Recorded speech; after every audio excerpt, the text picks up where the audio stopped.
आज India global forum मध्ये काही महत्त्वाचे एमओयूज आपण केलेले आहेत।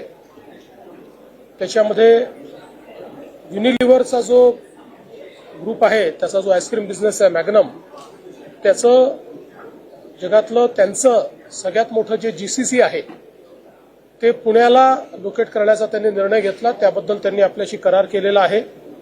त्यामुळे जीसीसी इकोसिस्टीममध्ये पुण्याला एक महत्त्वाचं स्थान या एमओयूमुळे मिळणार आहे।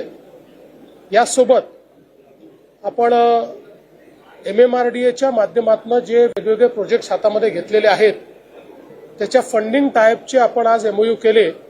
4,07,000 कोटी रुपयाचं फंडिंग हे MMRDAच्या प्रोजेक्ट्स करता आज उपलब्ध झालेलं आहे।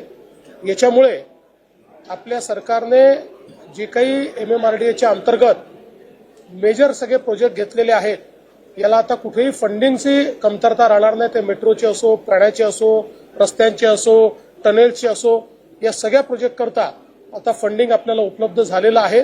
त्यामुळे हा जो काही मुंबई मेट्रोपॉलिटन रिजन आहे, ज्याला आपण भविष्यामध्ये 1.5 ट्रिलियन इकॉनॉमी तयार करतो आहोत, त्याकरता खूप मोठा फायदा आजच्या या एमओयूमुळे या ठिकाणी होणार आहे।